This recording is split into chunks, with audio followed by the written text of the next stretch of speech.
It's been a while. Hello, one and all. I thought you were going to have to even check your voice to make sure that it worked. Yeah, I wasn't so sure. Welcome to After the Checkered Flag, our F1 special series, which I think everyone thought had died a death because we haven't done one of these episodes in, I think, about 4 months. 3 races. Yes, sorry, everybody. Let's just say 2022 is a busy old year for us, isn't it? I mean, you more than me in terms of international travel. I'm still here on a Monday, but none of this equipment is here.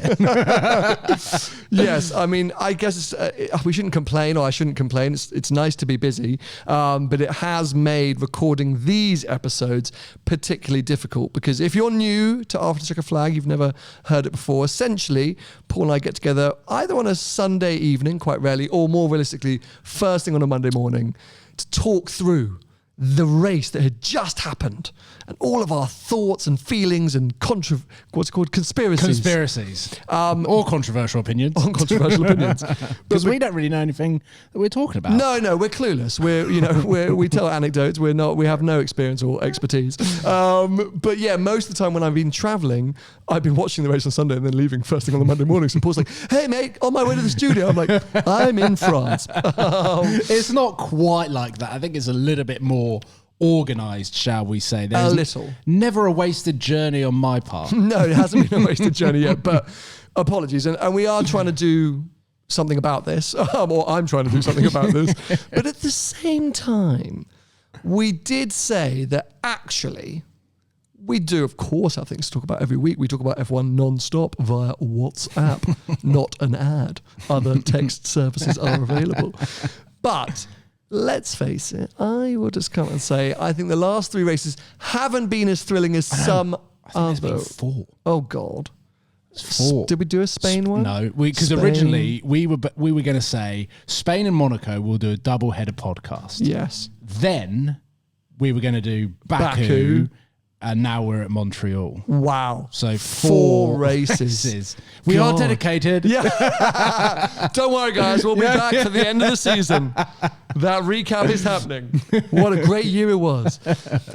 I don't know why. Let's go straight in.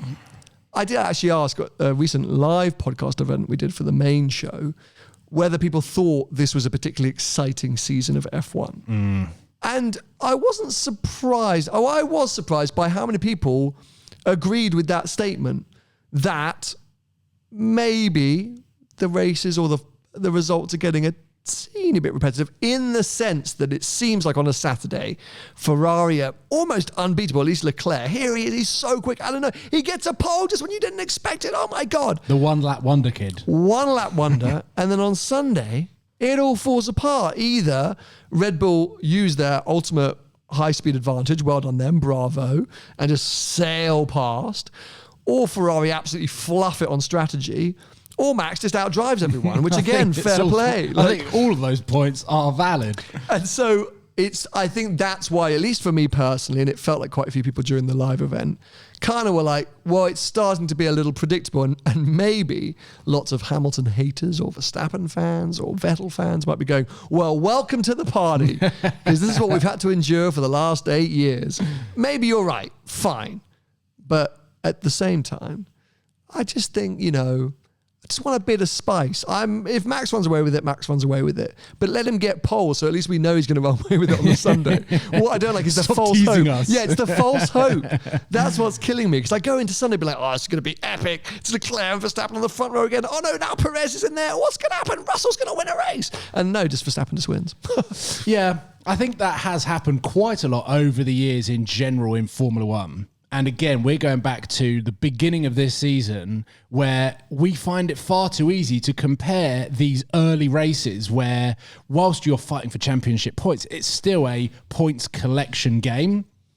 We're comparing it to the real peak and climax of last season and that excitement and on-track battles that whilst we do get a little bit of it in the current races that we've seen, I still feel like even in the pre-race interviews with Verstappen, like let's look at this weekend, for example, you're getting Alonso, you're getting Verstappen, you're getting Lewis, you're getting all of these guys that are excited about the prospect of getting in a Formula One car and racing, but they're all kind of running their own race in it okay, we're probably going to end up in P5. Alonso said it. He was like, oh yeah, we're actually realistically looking at P5, but I'll try and get Max down on the first corner, which he obviously didn't because he's old and his reaction times aren't as good as Max. Don't say that because the amount of people I saw on Twitter just going in on us when Alonso got P2 in qualifying. Oh, see, I saw the other. I got a lot of people. Did you? Yeah, cool. Okay. So, I think it's the false hope.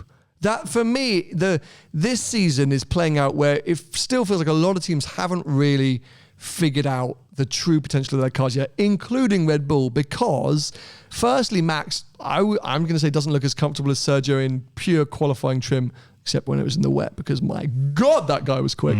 But, he's not as dominant as he was in qualifying last year or the years before. In the race, he seems absolutely unflappable. But it's the fact that on a Saturday and even on a Friday, we get these glimpses of other teams being in the mix, whether it's Mercedes or Haas or Alpine or McLaren, and you're thinking, oh, this is going to be great. Like they've suddenly untapped something and this is going to be an upside down grid.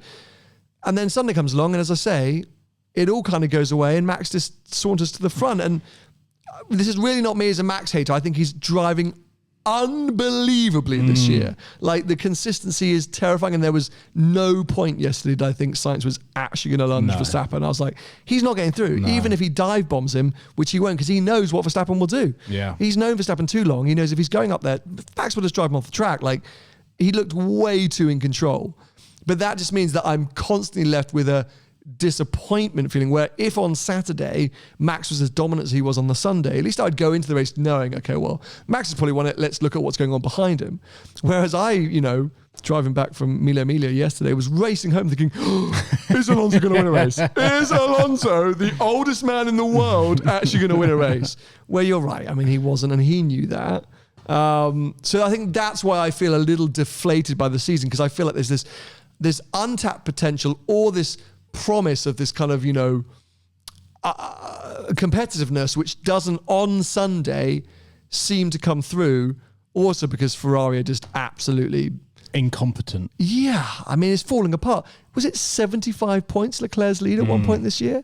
70. At that point, we were all like, oh, there has never been a championship lead over, this is it. He's won it. It's Leclerc's to lose. Well, he's lost it. In 6 races. I mean, absolutely fallen apart. Maybe that suggests it could all flip a turn again. You'd hope. But also Red Bull, because of the practice they had last year, having to turn up every single race weekend and not make a mistake, they've got to this point where everything is robotic. They can develop and be as clinical as they need to be. That is obviously far superior than Ferrari backstage. What is going on behind the doors of Ferrari? I genuinely think they all need to be fired. I genuinely, yeah, I think they prioritise a glass of wine. Yeah. Such a stereotype, but probably true. I mean, I've heard stories coming out of Ferrari and Lamborghini about Friday afternoons. I think they've built a great fast car.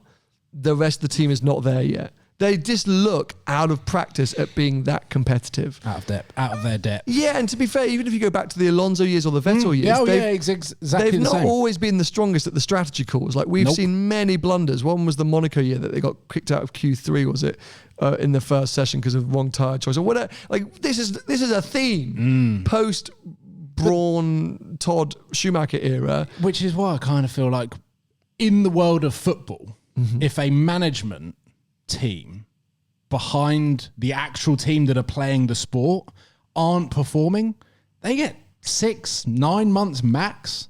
So at that point, there's got to be a sort of an appraisal from higher up to be like, come on, you're all out. Well, the problem is at Ferrari, and we all know I love Ferrari, I'm not sure higher up is much better. I mean, we all know, that's been changing a lot recently anyway. Yeah. And I'm not sure it's young Elkin at the minute, isn't he? I think who's in top dog seat. And I don't know. Football, I don't think personally you can make the comparison football manager to team principal, because how many people are in the backroom staff of a football team? more than you would think. More than I would expect. Yeah. Okay, my point being that Because you think there's probably an assistant? No. I would, of course, imagine there's 20, 25, 30 people, managers, coaches, physios, all of that stuff. But it's always the manager that gets fired, right? The Mourinhos. But then most of the time he will have a team around him that goes with him. Okay, fine, fair enough. He doesn't operate as a lone wolf. So I watched the you're gonna like Oh, this. go on, here we go. I watched the Alex Ferguson documentary on one of my flights to Canada. I found it really fascinating. Actually, really, really enjoyed it, and the way that he had that long-term plan, and he saw that it was a 3 to 5 year journey to turn Manchester United around. I think maybe it took a bit longer than he was originally expecting, but whatever. And this is the thing with Formula One. There's so many people, and it's such a culture, such a working culture that needs to be implemented. And if you look at McLaren, Ferrari, Red Bull success years, dominant eras, Mercedes as well, it's inputting that work ethic and that mentality that takes such a long time, not only bringing in the best people, and Stroll's talked about this with Aston Martin, and clearly not working yet. Oh my God. But that's what he's trying to do, is implement an entirely different mindset with the best, and a new era, which I think, let's face it, maybe he should have just left at the old era. But these things take change. And if you look at Ferrari, Binotto's been there for donkey's years. But before that, they went through that weird change in their Arriva Bene. And I actually forget all the names of all the different people that ran Ferrari, because they did that football mentality. And I think they've got to stick, because one thing they've done is build a quick car. So if they built a quick car, they now just need to go, oh my God, we need strategy. We need consistency. We need reliability. And I think Binotto's come out saying, this wasn't, our goal for this year was competitiveness. Build a fast car. Yeah, we weren't looking to win the championship this year. Our goal was to be competitive. And I think that early Isn't that what form, you say when you've just thrown away the whole championship in 6 races? I think that's exactly what happened. And I think that's it, 75 points at the start of the year, clear, Red Bull having some issues, Leclerc taking advantage. Everyone was like, oh, it's done. Maybe Ferrari themselves were like, well, we can't maintain this. And the thing is, I think Red Bull have got this ahead of them. I think there's going to be reliability. Well, we saw reliabilities early on. I think issues are going to... I mean, Perez retired as well. Yeah. Issues are going to keep coming back. They're going to run out of components. There's going to be penalties. But on pure driving standards, do you think Verstappen is driving better than he's ever driven? I would agree. Yeah. And that part, I think, up against Leclerc, hungrier than ever, and Sainz with a point to try and prove, I just think Verstappen's becoming unbeatable this year. But I actually think take away his one, I wouldn't say it's a weakness. I'd say it's something that his driving style can sometimes, when he's going up against wheel-to-wheel racing, we've talked about it in the last season, Verstappen's aggressive nature of his wheel-to-wheel racing and his actual racecraft is not really being shown this season, because he is just racing either himself, Perez, or he's 20 seconds up the road and managing his tyres. So it's very easy to say, oh, he's untouchable, he's not making any mistakes. And I actually think he prefers to be under a little bit of pressure. I think he enjoyed that final 10 laps of the race yesterday with Sainz right on his tail, where he had to push flat out and go 110% more than he did the 55 laps where he was kind of cruising. I think that's actually where he thrives. The problem is, and what we saw over last season, is he never necessarily had the right answer for how to deal with Lewis. So whilst Mercedes aren't necessarily in the picture, because I think give Russell and Lewis a competitive car, a reliable car, then I think Verstappen and Perez would start feeling the pressure. But then again, I'd probably back Verstappen to not crack. Yeah, I think it would be so... It's a really good point you make, I think, because it's so interesting that... I just don't feel like Red Bull think Ferrari are a threat. Therefore, I think they're really, really relaxed up front. And I don't... From body language, since Saudi Arabia, I don't feel like Verstappen sees Leclerc as a threat. No. I mean, okay, fine, pace advantage or whatever it might be, or racing tactics. He's been able to cruise past him when he's needed to with DRS, and there hasn't been much of a fight, and Leclerc hasn't been able to put up much of a fight. So, but then again, with Sainz yesterday, to me, it didn't feel threatening. Whereas you're right, I think maybe not necessarily in Lewis's hands just yet, but definitely in Russell's hands, and we saw it at Barcelona. you have that car consistently quick, or you make it quicker, I think Russell elbows out is going to be a problem for Verstappen. 100%. And I think Charles, as much as I adore the guy, I just don't get from body language that Verstappen's that threatened by him, where because of the DRS issues in Barcelona and because of George's driving style, I think Verstappen was like, freaking hell, get this guy out of the way. Like, some of the defending and stuff. And so, and we would hope as Hamilton fans that once Mercedes dial that car in and it makes it his driving style, he can adapt his style for that car, he's going to be there or thereabouts. And I would say he did have the pace advantage on Russell this weekend. Qualifying, I know he got lucky because Russell went on the slick tyres, and up until then there was a tenth maybe towards Russell in favour of Russell. But over race pace, correct me if I'm wrong because I missed the first 20 laps or so, it didn't look like Russell had an answer for Hamilton's race pace. Is that right? Yeah. Lewis got lucky with the virtual safety car pit, but then Russell also got it. Okay. And I know that post-race, Toto was saying that obviously George has had an incredible season so far, given the race pace in the car. But he has also come out and said, like, Lewis would have been on the podium on many of those races if it wasn't for an unlucky, untimely safety car. Either he'd just come into the pits or he'd just missed the pit window. So it's, I think yesterday during the race, Lewis was the faster driver over Russell. But as a season, 100% so far, Russell's had the upper hand. Russell's been quicker. Comfortably had the upper hand. And, so read into that what you will. I've always said he has to be. This is the next generation. This is the upcoming king, Mr. Saturday becoming Mr. Sunday. Like, he has to beat Lewis, or at least be on a par with Lewis. Otherwise, they might have well kept Bottas. So that's his job. I do believe that Lewis is adapting, will adapt. I still expect more performance to come from him. Maybe it won't, though. Maybe it won't. But yeah, he's been unlucky, and I think we've still got more to see from Mercedes. I was going to say, next race, Silverstone. Because they're talking about this smooth tarmac being super helpful for the Mercedes, and Toto's actually pretty pumped for it.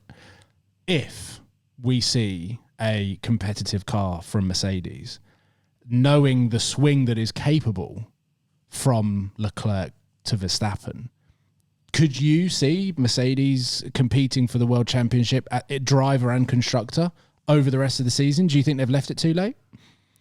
No, because Russell's nothing, under 20 points from P2 in the championship or something like that. Russell's in the game. Lewis, I think, may be too far back at this point. But I do think Russell's in the mix because of the inconsistency of the others, reliability and inconsistency. We keep, the top 5 stat means that he's properly in the game. Lewis to fight for the championship needs a miraculous turn of events. A miracle. Yeah. I mean, I think the guy is, I'm sure counting himself out of the championship already. But I don't want to say no because of as you just mentioned, the swing that we could have. The one thing Mercedes have had is reliability. My God, I mean, I think they've had rock solid reliability where Ferrari and Red Bull have not.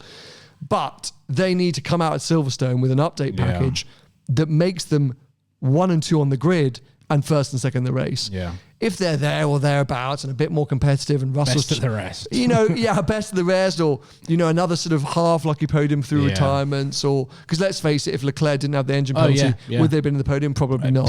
He probably would have crashed, though. No. And so... They've been talking up Silverstone for a long time. I think since Barcelona, they've been saying Silverstone is where we're aiming for. Lewis is like Silverstone's. So they've obviously got some upgrade coming. They clearly think that track will suit them. I think Red Bull have already come out saying, we kind of see Mercedes coming at Silverstone. But I think for that to be a real swing in the championship, they have to win. Yeah, they have to win. Dominate. And properly oh my God. Was it Barcelona free practice when they were Russell was genuinely first or second? Yeah. And it was like, they finally figured out. Yeah. If that goes into Silverstone and we see it throughout the weekend, but I just get the feeling that car is so track specific. And when we had that Barcelona weekend where they seemed super competitive, it's like, oh my God, they got on top of it. We then go to Monaco and it all falls apart again. So And Lewis said on the radio yesterday, car was a bit better today. The pace was good, but the car was only a bit better. And for him, not necessarily for Russell, it's about him feeling good in the car. And we've spoken about it on this podcast before, sharing other people's expertise rather than our own. It's about the driver feeling at one with the car. Max is 1,000,000% in race conditions, so at one with that Red Bull. In qualifying, you've got to say that Sergio's right there with him. And I don't think Lewis is there. Even if the car gets quicker, I don't think he's been able to adapt to these new regs as quickly as a Russell has or some other drivers. So let's see. But I think it's... we've got a long way still to go. That's kind of why I get slightly excited, but at the same time, looking at what happened after the safety car came in yesterday, and even though it looked like Max was being pushed down the road by Sainz, like you said, there wasn't really that threat that he was ever going to get past him, which worries me slightly, unless, again, reliability plays a factor, and Red Bull have built an incredibly fast car down the straights and through the corners, but it's that highly strung that it's prone for failure. But Ferrari to not inherit a championship a la 2007. Sorry, Kimi, I do love you.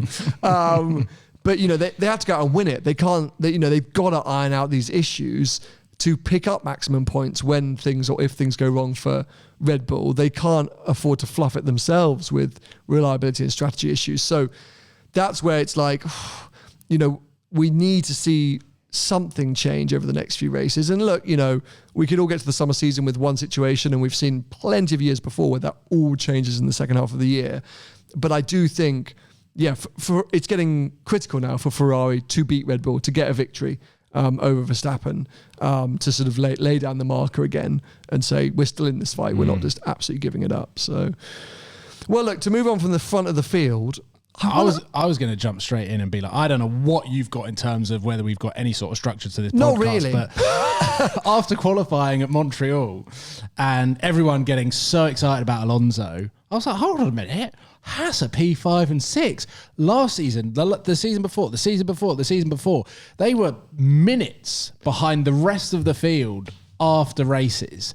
And all of a sudden, it's almost expected that they're in the top 10 for qualifying, and K-Mag had his race ruined and having to come into the pits to change the front wing, which came from a collision with Lewis, actually, on lap 1, and Schumacher doing a classic Schumacher thing of just retiring. Fundamentally, though, I just kind of was like, how's no one really getting more and more excited or wowed by what Haas must have done behind the scenes in the build-up to these reg changes? I just thought it was so cool to see them P5 and 6. Well, you didn't, there wasn't really a plan, but somehow our minds have aligned. Oh, fantastic. Because that's why we're co-hosts. Everything you said is true and fantastic, and we're going to exploit or moving on expand. Then. No. But of course, they are 9th out of 10th in the championship with 15 points. That's a disaster. Aston Martin are beating Haas in the championship. That is mad, actually. Because you're right. All of this Magnussen's pace, acceptance of Haas in Q3, regular top 6 positioning for Magnussen, just being like, they're really not delivering on it. And actually, I think this is a problem for them. Now, Mick has been having his issues, one too many crashes, but they have some serious reliability issues and a string of bad luck. Like that, they should not be in that position. No. In my head, Haas were going to be 5th or 6th in the championship. I was going to say even above McLaren. Well, McLaren are 4th. Wow. I have no idea how that's happened because in my mind, McLaren have not been scoring consistently enough to be 4th in the championship. And it's tight between 4th, 5th and 6th. McLaren, Alpine, Alfa Romeo, 65 points, 57 points, 51. I thought Haas would be in there. But no, it then drops to AlphaTauri on 27, Aston Martin on 16, and Haas on just 15 points. Williams in last with 3. And that's my question. So your thing was how are we not celebrating this more? What a turnaround. It's not worth it. But actually, my thing is, Nothing to how are they celebrate. messing it up so Yeah. much? Yeah. All well and good being quick on a Saturday. Oh, yeah, P5, amazing. And, genuinely, that was Schumacher's quickest quali, I think. And you're right. Unfortunate for him for reliability. Slightly predictable. Not that it's his fault. It but was anyway. also in the wet. Yeah. Therefore, No, but I think that's even better. well, yeah. It's even more impressive with the fact Yeah. he was right there with Magnussen. Yeah. We saw plenty of other teammates flop it up. So that was good, but they're just not delivering. And we know Gene has got loads of money and nothing's concerning. But you finally got a quick car again. Yeah. You're competitive. You've got a driver, if not two drivers, who seemingly can deliver on a wet Saturday. And you're ninth in the championship. You're not really any better off than last year. Yeah. Shocker. Yeah. So I am really hoping they can figure that out because they're actually now a little bit too far away. I mean, look, if they both consistently start scoring, they could catch, sure. But 15 points to 51 in 6th place. And we know Alfa Romeo machines, like now Zhou's bloody scoring as well. I think that's bad reading. I think that's really sad and bad. And my question off the back of that would be, does Schumacher keep that seat? Because I would assume all of those points are Magnussen. Yeah. They are. He hasn't scored any points. I don't think he has. No, because there's almost like it's very similar to when George was in Williams and everyone was willing him because he was getting P10, P9, and then obviously moving back in the grid during the race. I'm pretty sure from what I've seen on social, Schumacher hasn't won. Hasn't got a point. So, yeah, you're right. 0 points. Him, Hulkenberg, and Latifi. Okay, retirement in Canada, unfair, but we did see a string of crashes actually between, since we last broadcast.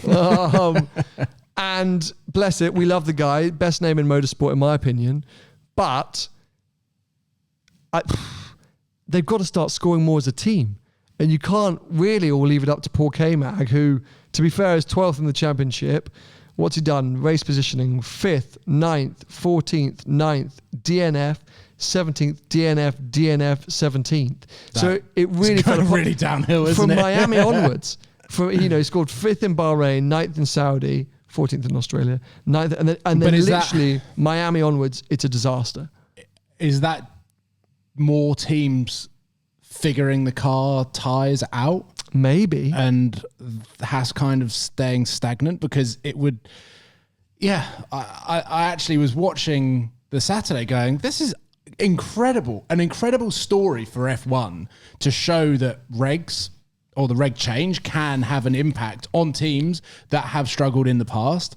And here we have not necessarily a rookie, but an inexperienced driver in Mick Schumacher right up there in Q3, having the best time ever, coming out of it, and you could see how happy they both were to be there. And again, having a unlucky race. There's a couple of DNFs in there from K-Mag as well. Was it 17th in Baku, or was he DNF in Baku? I think he was... Oh, I've now lost that page. But Haas are Ferrari powered? Yes. And there was a lot of problems at Baku with those Ferrari. I definitely saw... Yeah, I mean, they literally haven't scored a point since Imola. So Miami, Spain, Monaco, Azerbaijan, and Canada, they haven't scored a point as a team. So actually, it's the podcast that is helping them score points. The more we create podcasts, the more points they're going to get. And if I'm so sorry, Haas. I don't know what we were thinking. all of that. I'm not going to say it because it brings back the driver from last year and the years before, how I was trying to get his dad to sponsor the podcast. Oh, yes, let's leave that well alone. Let's leave that well alone. Well, look, let's hope it turns around because I think we all want Haas to do well, and it seems a shame for them to be, not delivering on that promise. But speaking of delivering on promise, big thing we sort of missed and haven't really talked about, and now it's gone a bit quiet, was the whole Danny Rick sort of blow up with Zach Brown coming out and saying he's not delivering and is he going to stay with the team? And it was sort of particularly vocal around Monaco, wasn't it? Like, oh, he's really struggling and this is a disaster. And we had every single pundit in the world talking about what they're going to do with Daniel Ricciardo. And I think the Indy 500 also brought a bit of pressure with that because we've got some very quick young drivers over in IndyCar, Palou and O'Ward, that I think maybe is starting to put a little bit of pressure, potential pressure, on Ricciardo. I listened to a podcast that he did with Dax Shepard called Armchair Experts, like a celebrity interview podcast. And it was done before that. I think it was recorded in Miami or just after Miami. But he talked a lot about last year's people slagging him off. And that he, tries to use it for fuel and, finds it amusing how you can go from last year, for example, he had that Renault mega season in 2020. When everyone goes, God, he's really the best driver on the grid. Like, what a talent. And then he goes into a 2021 disaster seat at McLaren. Everyone goes, oh, he's lost it. He had better performance in Canada, I think we could say. Yeah. What was the race before Canada? Baku. I think he was fairly solid in Baku as well, wasn't he? Yeah. It's suddenly gone very quiet, the whole kick Ricciardo out narrative. Yeah. It's very, very bad how our memories work.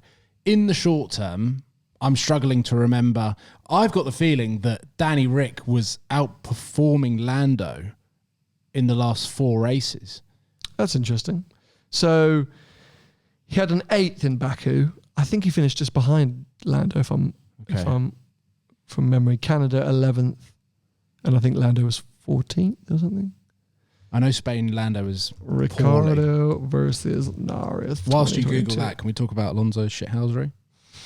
Just like... Please. I just don't think he cares about the rules anymore. I think he's here to take the piss, isn't he? Yeah. He's just like, YOLO.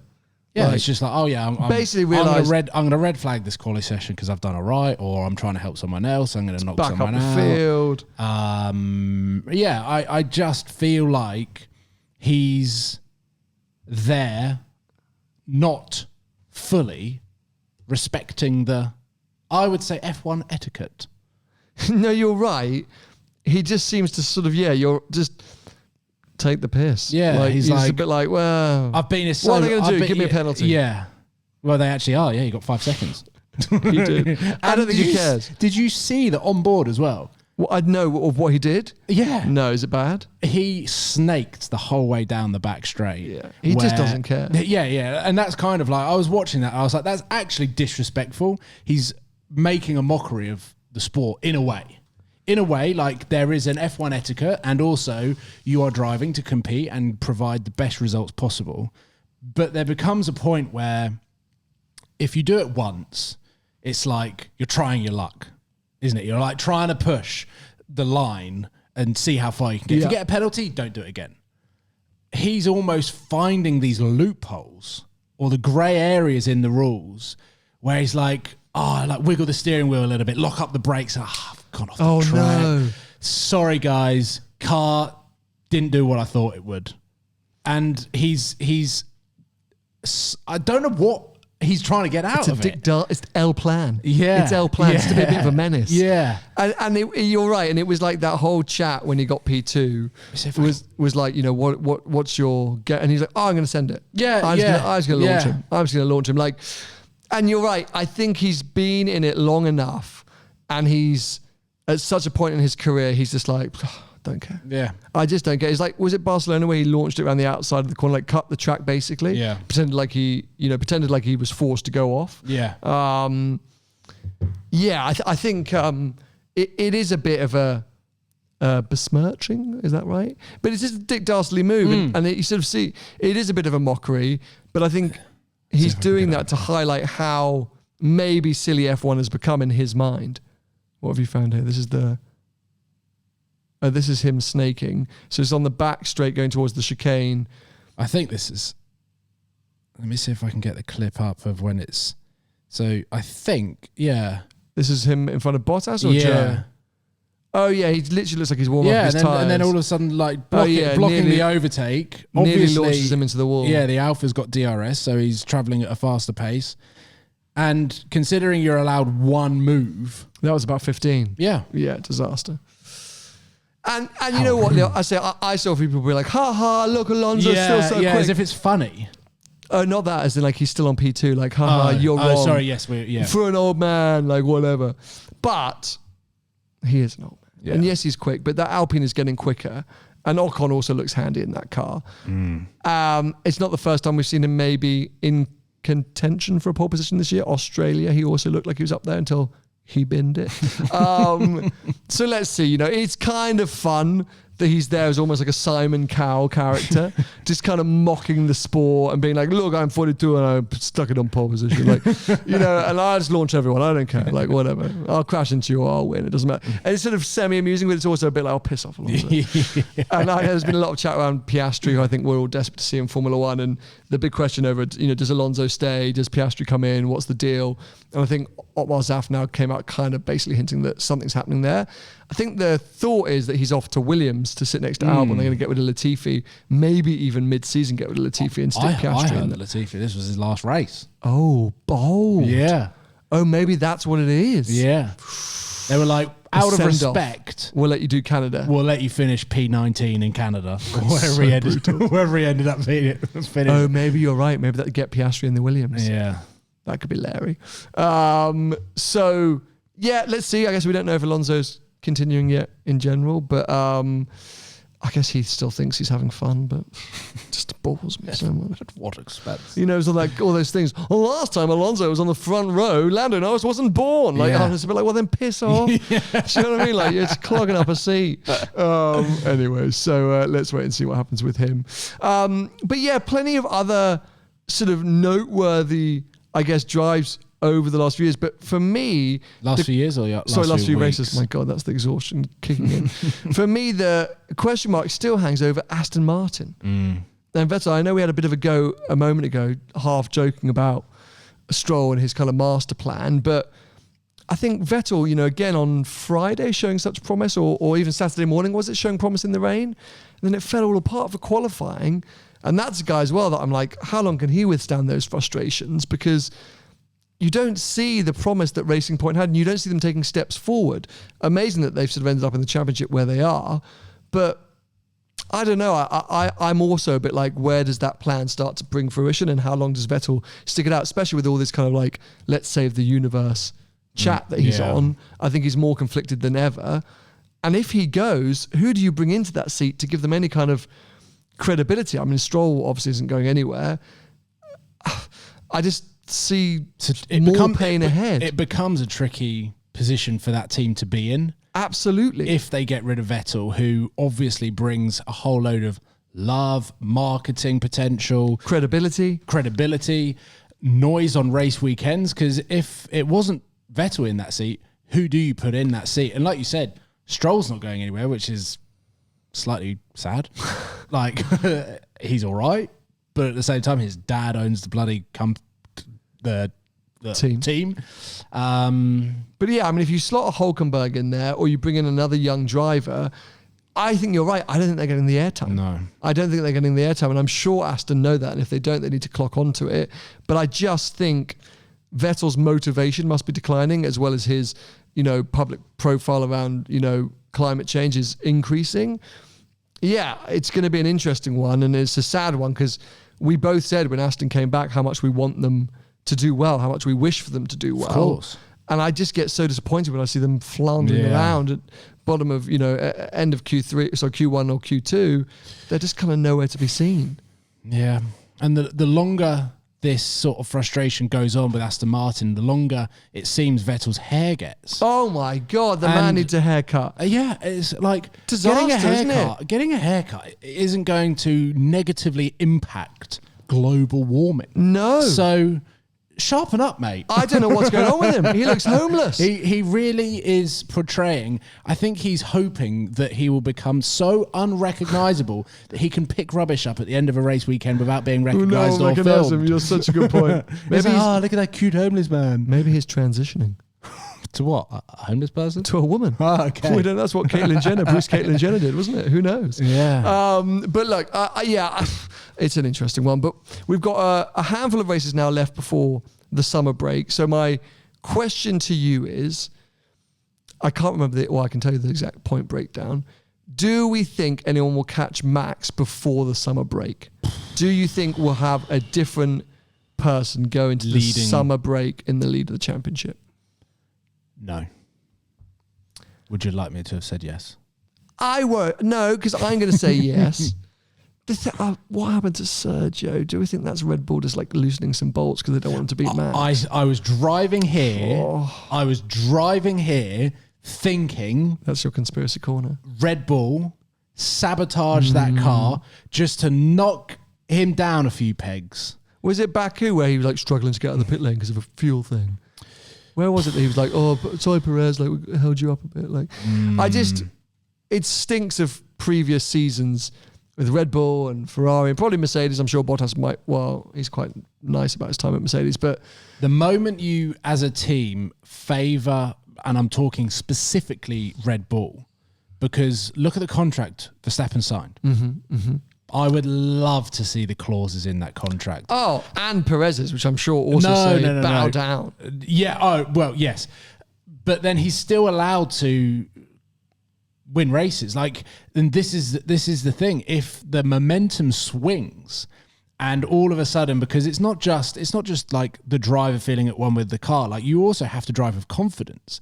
And those results and everything starts to snowball up.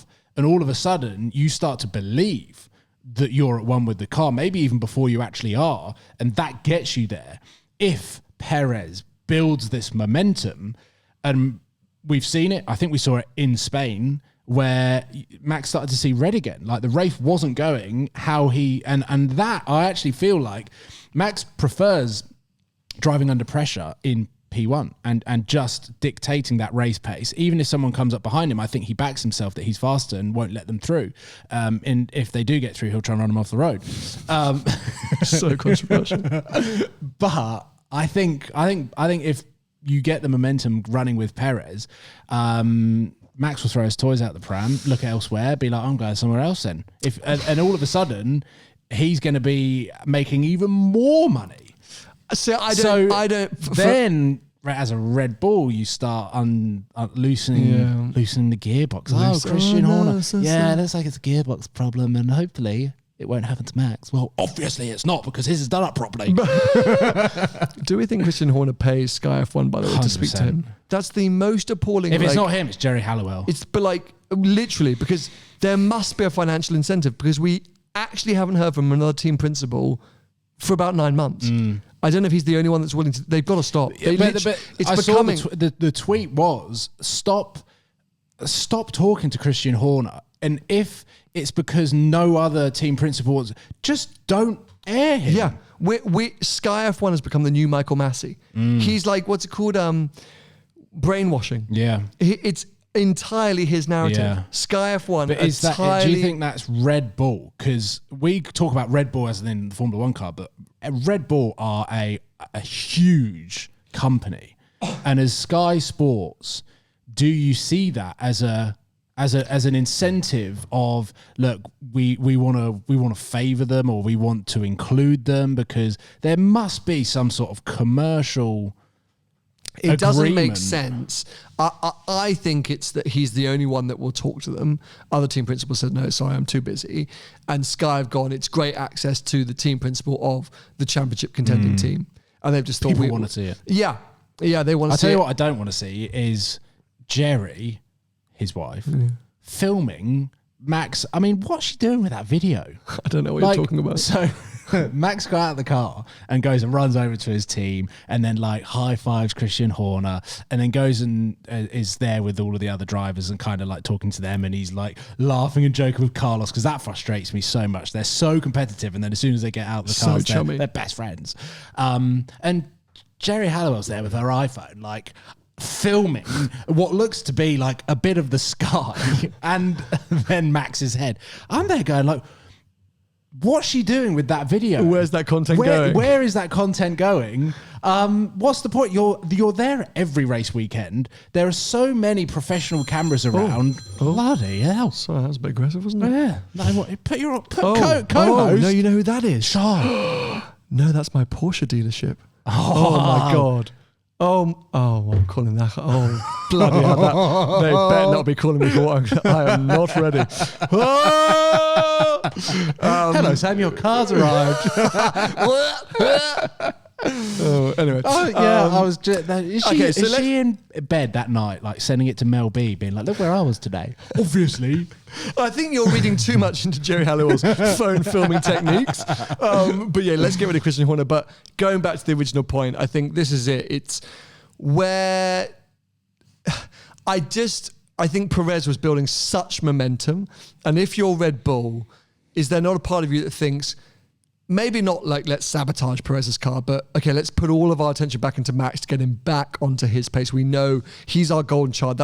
And if that means spending a little bit less time or dropping the ball on a few bits of Perez, who cares? Well, when the car turns up in a million pieces, just like not spend as much time building literally, it. we spend more time on Max's car because it just suddenly feels like all the momentum has gone out of Perez now. He had a dodgy race in Baku, which there was some murmurings that there was something going on. He was protecting the engine or something, and then literally a Canadian Grand Prix from hell. Yeah. And he'll probably have some kind of penalty going to the next race. So taking the wind out of their sails. And as you're right, suddenly he's going to be going, well, what the frick happened to my championship campaign?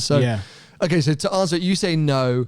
I will agree with you. I think Verstappen will go into the summer break. Not to say that we both want someone to be leading. No. Yeah, I do. I would like somebody else to be leading. Yeah. But I foresee Max. I'm not necessarily a Max fan, and I think everyone knows that. You're actually a Max hater. Wow, you got that dartboard at home with the picture of Max. Oh yeah, true. Don't tell everyone about that. Whoa. But you can't fault his ability as a world class driver, for sure. And actually I did see it was a cool interview, and I did get an insight into how he prepares for his in-car driving, and it was, I don't know whether it was an interview with David Coulthard, but you got a real insight into why he sim races, and that I thought was cool. I then slowly started to become more interested in him as a person. Fair. And it was cool. I'd strongly recommend you go and find it, because it does give you a different perspective on Max, more so than just seeing him this sort of I wasn't going to say that. Being a psycho. Okay, so look, where are we at now? We've got Silverstone coming up in a couple of weekends that we're both going to be attending. Yeah. So fingers crossed if we're both here on the Monday, we can both do a debrief. Italian tea. Oh, hello. Have you got driver time? Maybe I'll get sound bites, because I'm going with Alfa Romeo with Bottas and Joe. Lovely. So maybe I can get some sound bites to be like, subscribe to After Took a Flag. Yeah, I'll try and get something too, because I'm going with. Well, Shah knows me because he's been on the podcast before. If I say, hey, look, here's my friend, show him a picture of you. Say, look. No, you can just say Sam. Oh, don't have to say anything first else. name terms. Yeah, mate. Just say Sam. Shall I just FaceTime you and you ask him for me? Probably. Okay. I'll WhatsApp him in advance. But no, seriously, try and get some sound bites. So we'll hopefully both be able to jump on and do a bit of a debrief of our experience. Austria after, and then France. Love Austria. I don't know why, because I actually find the race beautiful quite track. Yeah, boring race, beautiful track. Yeah. France. Talking of boring races, and then Hungary, and then we've got our summer break. So fingers crossed. What was that break that we just had then? So spring break. Spring break. Fingers crossed. France and Hungary, I've got to be honest, a little bit sketchy at the moment, but we will be back with you. We got a good Hungary race last year. Yeah, I mean, you're talking about whether you're going to be here. Exactly. Or not. All I'm saying is we will have future episodes. Maybe you're going to think this was actually better. Reviewing, like catching up maybe we should do it every full race weekends. Yeah. But no, I think we would enjoy doing it more because we just like talking about F1. So I don't get paid to do this. Nor do I. We make about £23 per episode. This is purely a hobby, hence why it sometimes gets dropped for actual work. If anyone wants to sponsor After Took a Flag and make sure that we're here after every race, get in touch. That would be fantastic, because we'd love to do this more often. But yeah, anyway, let us know your thoughts on the season so far. Do you think we're idiots saying that it's sort of becoming a bit predictable? Are you loving this year? Is it just because we're not necessarily Verstappen fans? But yeah, so I reckon Verstappen fans are enjoying this. I'm sure. And they're seeing their driver for who he is. I disagree. They're seeing their driver unchallenged. But anyway, subscribe now so that when the next After the Checkered Flag episode comes out, you don't miss it. We just can't promise when it will be, but it will be coming. And as I say, if we get some big lucrative sponsor, hey, it'll be coming maybe even live. Maybe we'll do a watch along. I'll do daily podcasts. Bloody hell, you don't want that, so don't scare the sponsors off. If you want to follow Paul, he's at Supercars of London or at Wallace PJW on most social media platforms. I'm at Seen Through Glass on most social media platforms, and Tony and I will be back with you later in the week for a regular main show episode. Catch up with you soon. Bye-bye. Goodbye.